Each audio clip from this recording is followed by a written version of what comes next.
सभी देवताओं में सबसे पहला स्थान गणेश जी का ही है। प्रथम पूजनीय भगवान श्री गणेश की पूजा सभी शुभ कार्य आरंभ करने से पहले करने की प्रथा है, क्योंकि शिव के आशीर्वाद ने गणेश जी को प्रथम पूजनीय देवता बनाया था। विवाह जैसे शुभ कार्यों की शुरुआत गणेश जी की पूजा पाठ से ही की जाती है। पर क्या आप जानते हैं गणेश जी के खुद का विवाह का संयोग किन अजीब परिस्थिति में बना, जबकि गणेश जी तो विवाह करना ही नहीं चाहते थे। और जब विवाह हुआ तो एक नहीं दो देवियों से विवाह हुआ। आइए जानते हैं किन परिस्थितियों में विवाह हुआ और किसके साथ। इससे पहले अगर आप मेरे चैनल पर नए आए हैं तो चैनल को सब्सक्राइब कर दीजिएगा। वीडियो अच्छी लगे तो शेयर लाइक जरूर करिएगा। पौराणिक कथा के अनुसार एक बार गणेश जी तपस्या कर रहे थे, तभी वहां से तुलसी जी गुजरती है और गणेश जी को देखकर मोहित हो जाती है।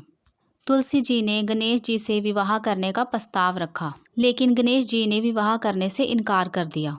प्रस्ताव ठुकराने की वजह से नाराज तुलसी जी ने गणेश जी को श्राप दे दिया और कहा कि उनके एक नहीं बल्कि दो विवाह होंगे। दूसरी कथा के अनुसार गणेश जी अपने शरीर की बनावट से दुखी थे, क्योंकि उनका मुख हाथी का था, पेट मोटा व बाहर की ओर था, शरीर भारी था, इसलिए उनसे कोई विवाह नहीं करना चाहता था। यह सब देखकर गणेश जी ने ब्रह्मचारी रहने की सोची और ब्रह्मचर्य का पालन करना शुरू कर दिया। परंतु जब भी कहीं विवाह होता तो गणेश जी को खुशी नहीं होती और वह विवाह में विघ्न डाल देते थे, ताकि उनका विवाह नहीं हो पाया है तो किसी और का भी ना हो सके। विघ्न डालने में उनका वाहन मूषक भी उनका साथ देते थे। हर किसी के विवाह में विघ्न डलते देख देवी देवता परेशान हो गए और वे सभी अपनी परेशानी को लेकर ब्रह्मा जी के पास पहुँचे। ब्रह्मा जी के योग से दो कन्याएं प्रकट हुई, रिद्धि और सिद्धि। दोनों ब्रह्मा जी की मानस पुत्रियां थी।